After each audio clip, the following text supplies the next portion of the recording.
Hey everyone, thanks for joining. Of course, here with David. Interesting press release to say the least. I don't want to take the thunder away. First things first, David. How are you? I'm doing fine, thanks, Jason. How about you? Yeah, no complaints. Getting a lot of snow, here in Toronto, so just staying warm. But my, buildings aren't falling down like in Texas, so we're okay. Um, but Yeah, here, they're having a without mess. further ado, gotta hop into it. So, you Yeah, guys gave let's go.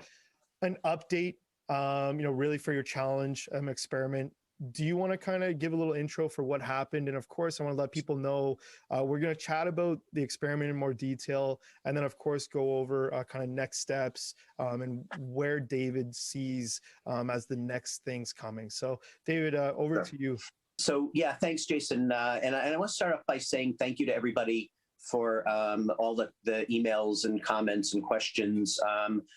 I can't always answer all of them, but we'll try to address the issues that were raised in this conversation. But it is important that people send us questions and comments, and we do appreciate them. So thanks to everybody for that. So so this experiment to begin with was a high risk experiment, right? We embarked on this challenge experiment, this challenging challenge experiment, with the idea that if we can see the kind of response that demonstrates that you have a vaccine, let's go, that it would be great. But also knowing that our technology works different, doesn't work the same way as the other technologies, certainly that are approved, but even most of the other technologies out there in the way that we generate an immune response. And so there are risks in doing this kind of experiment on everything from dosing to the animal model that gets used and so on. It was an honor and a pleasure to have the opportunity to work with USAMRIID. Obviously an outstanding organization and very professional.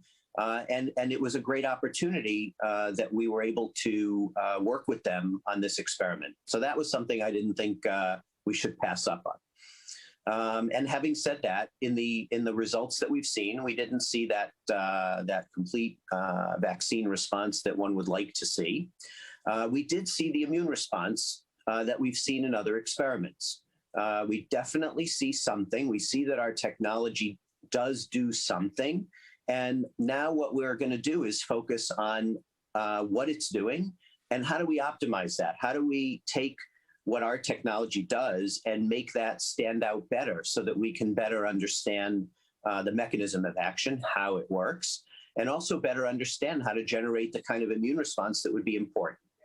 And then I would just add to that, Jason, before we start digging into some of the specific questions, I would just add to that this is a long game for us. So, everybody, I want to remind everybody we're in oncology, tuberculosis, other infectious diseases, and COVID. But even COVID is a long game. So, we've got Pfizer, we've got Moderna, we now have J&J, plus or minus some of the other vaccines that are approved in some places, not others, et cetera.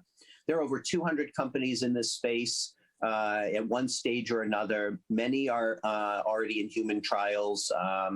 And a bunch of these companies, including some of the big guys, have already withdrawn or are experiencing some significant, Merck being, the more obvious one.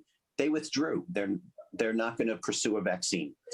We think that our technology is unique and can be relevant in the long game that COVID is. COVID's not going away. Even with the Pfizer and Moderna vaccines progressing nicely through, even in the US, but certainly here in Israel, where we're almost at 50% of the eligible population vaccinated, now we're starting to see the mutations and variants coming in, including more than just UK and South Africa. So those things are going to keep happening. This is going to keep evolving. And we think that we have relevance and can make an impact in the long run. I appreciate you taking the time to say that. I know the majority of the questions, if I sum them into, different areas, there was, can you dive more into the actual experiment and really what you think could be improved? And of course, that leads into the next step, which is what's next. So, again, I'll throw it back to you pretty quick here. But, you mentioned some things about dosing, type of animals, stuff like that. Do you want to go into a little bit more detail? And I know a lot of people are just as curious as I am about wanting to learn more about what did you actually see and what are some things that we'd like to improve going forward? Sure. Yeah, look, that's definitely an area that I'm more comfortable talking about. I know there were lots of questions about what happened yesterday morning in the stock market and so on. And it wouldn't be appropriate or my job to speculate on speculation. And I can't. So I think in terms of what happens when prices go up and down, the market is obviously volatile. We don't intervene. Insiders are not involved in these trades. We have restrictions on our ability to trade. So I think that's an area that I can put to rest, at least for now, in the sense that what I know, but there's a lot that I don't know about how the stock market behaves, and probably no one knows. So if we put that aside and focus on our business, which I think is really, for me, the more exciting part, and I do want to emphasize, I am and I remain excited about our technology and what we can do. And there will be setbacks, right? This is biotech, and there are pluses and minuses and lots of risk. But setbacks don't mean the world ends and the project is over. We actually benefit from a failure. Maybe not for shareholders as much, but we benefit from the knowledge. We learn almost as much from what didn't work as we can learn from what did work, and sometimes even more. So we will use the knowledge. We will continue to mine the results of the experiment. We haven't completed all of our analyses. There's a lot more work to do. We wanted to get information out as quickly as possible, hence yesterday's release. But we will dig deeper to understand more about what worked in the experiment as well as what did not work. But we think it falls into those three categories that I touched on at the beginning. First of all, dosing. So we believe that generating the immune response, first of all, the fact that we were able to means that the technology can work. But what we need to do is figure out how to make it work better. And that can involve giving more of the vaccine. It can involve giving the vaccine more frequently. So this vaccine was given on days 0, 7, and 14. We may want to do it every 2 days or 3 days or I don't know what, so that the frequency and then the interval become important. So those are the three aspects of dosing that we'll look at. Again, give more frequently. And those aspects are critical to see if we can generate a better immune response than what we've done so far. And better can mean a higher level of immune response, but also a more consistent level of immune response. So we want to see that the immune system is responding across, let's say, all the subjects, and that can be done somewhat in a test tube in vitro, and also we will do some animal experiments again to work on the dosing. A second aspect that we believe can be very promising is formulation. So as we reported earlier, we did some work in oral. We were already looking for ways to differentiate. We think that can be a big benefit, a big differentiator for us, again, in the long run. The dose delivery is very important. Injections have a lot of problems with them, including what we know, -80, -20 in terms of the temperatures of storage. There are a lot of issues. So an oral formulation, depending on which type, oral can be a pill, oral can be sublingual. There are lots of different formulations that can be delivered that way, orally. And we're going to look at a variety of these to see how we repeat what we saw in the very early experiment, and also look at different potential link-ups that we can make with oral technologies that are out there to more effectively deliver the vaccine. And also what's critical there is to generate an immune response. Generating an immune response from an oral delivery is not easy to do, but if we can do that, I think that's a game changer and something that will be significant for us, again, in that long game. It's going to be relevant in 6 months and in a year. For COVID and for all of the other diseases that we might go after. So I think the oral formulation is a big part for us. And then the last piece of what we're going to work on is looking at the different animal models. And if you look at what different vaccines have done in their preclinical work, you can see there are a bunch of different ways of approaching it. There's mice, rats, hamsters. Within each of those, there are multiple models. There are humanized. There's a lot of different animal models to mimic the human environment best in order to see the right kind of immune response. And since our technology is based on human aspects of the immune system, we need to see the best possible animal model. And so we're going to look around and see if there might be a better animal model where we can show the T cell response, which is a key part of Vaxil's technology, and not just the antibody, which we also have seen in our experiments. Yeah. So those are the three big areas that we're planning to work on. Yeah, question, and I know it'll solve us from getting questions next video. Can you go into a little bit more detail on just T cell versus antibodies just for a second here and how it relates to Vaxil? I feel like now's the perfect time. Sure. Yeah. So antibodies come in to do the fast short-term effect in the defense against a pathogen or a virus. So when the body encounters something foreign, it's the antibodies that react first. A strong antibody response is very important for getting rid of the virus. The T cell response is important for the longer term immune system effect, including the memory, the ability of the body to remember the COVID-19 virus when it sees it and then respond correctly. So both of these are important in terms of the immune response, and it may be that the antibody response that kicks in sooner is relevant for a certain animal model, for example, and therefore you need to have an animal model that will demonstrate a longer term effect to see the T cell response properly. So that's the example for why it's important also to look at the animal models. Yeah.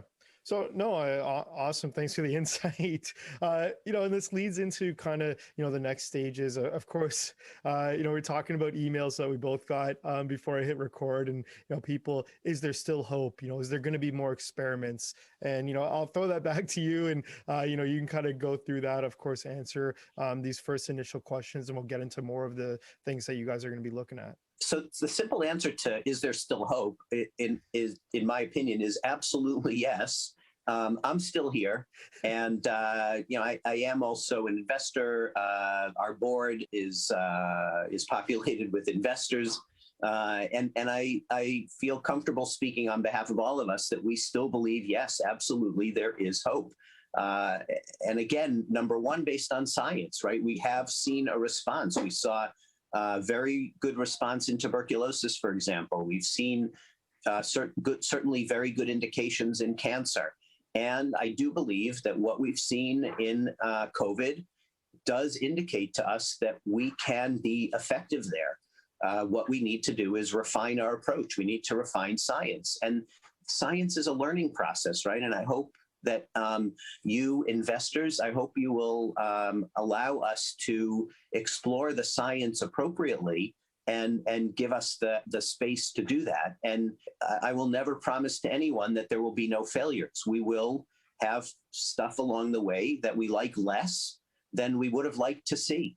And I don't mind if something goes wrong in an experiment that we then learn from and can fix. And some of what goes, quote unquote, what goes wrong is not really, it's not about a mistake in the experiment necessarily, as much as learning the technology. And as time goes on, we learn more and more. But the only way we learn is by trying. If we sit back and do nothing, we get nothing. So we try, and we aim to get the best possible results, obviously. But this experiment with USAMRIID gave us a lot of insight so far. And as I mentioned earlier, we will continue over the next few weeks to dig into the data more and learn more about the results. And that's the way it works with science. Yeah.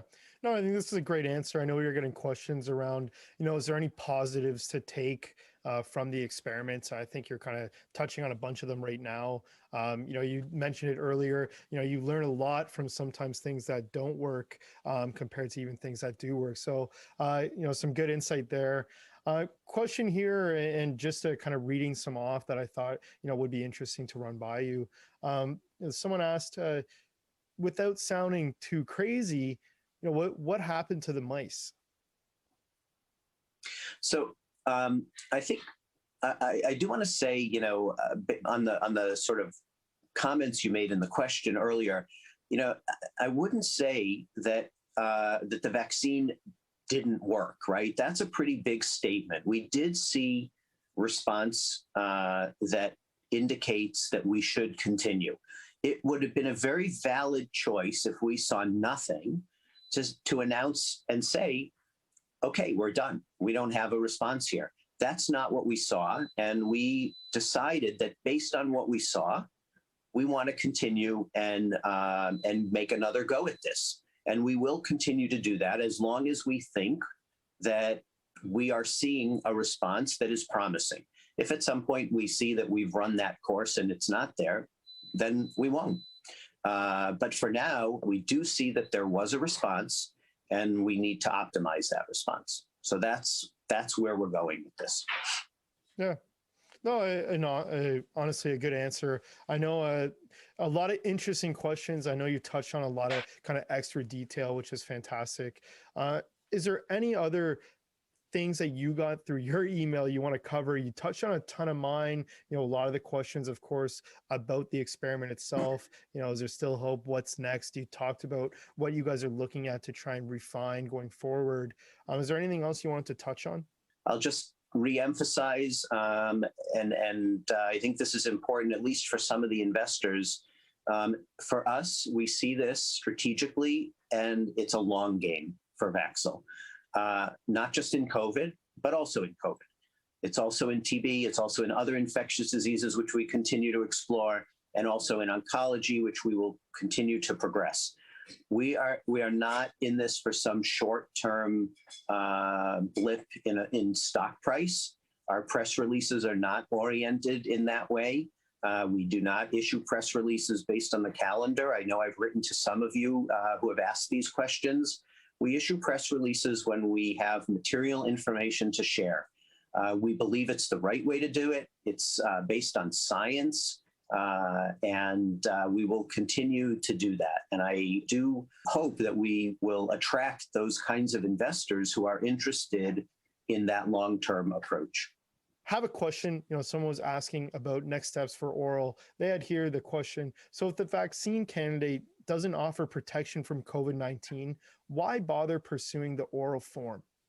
I think it's a great question, Jason, and it fits with other things we've been discussing. So there are two parts to the answer. One is oral is relevant for our technology, and if it works in COVID, we would expect it would work in other areas. So we can explore it for COVID. We can also explore it in other areas. And I think oral is a game changer in any of the therapeutic areas that we are operating in. So I think that's the first part.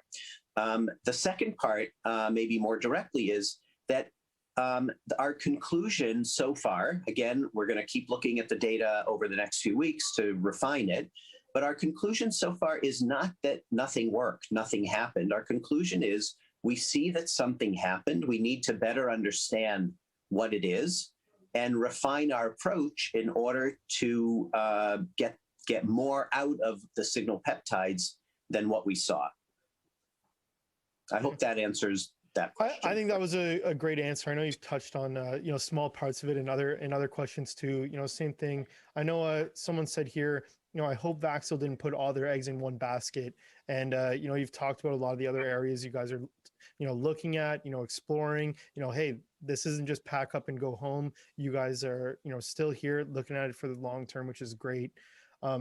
Again, last chance, I guess I'm going to give you. I know we walked through a few questions. Any questions or things you wanted to address that you've seen in your emails or elsewhere? So I think just in terms of that one, Jason, in terms of have we put all our eggs in one basket, and maybe just to address that as a straightforward question, that the answer is no. And we, even in working on COVID, we have been pursuing the other aspects of our pipeline, TB, oncology, and other infectious diseases. We continue to do that. We do believe in spreading out the risk by pursuing multiple therapeutic areas. So we absolutely have not put all our eggs into the COVID basket. Again, David, thanks so much for joining. I know not the easiest video to do, some really great questions. Again, I know at the beginning you thank people. I'll take this time. Thank you guys so much for of course being respectful and sending in some good questions here. David, thanks for joining. We're definitely gonna have to do a video in the upcoming week. Hopefully, we can do a deeper dive into some more questions people have. But David, again, thanks for joining. Thanks, Jason, and thanks to everybody for watching. Appreciate your support. Have a great day.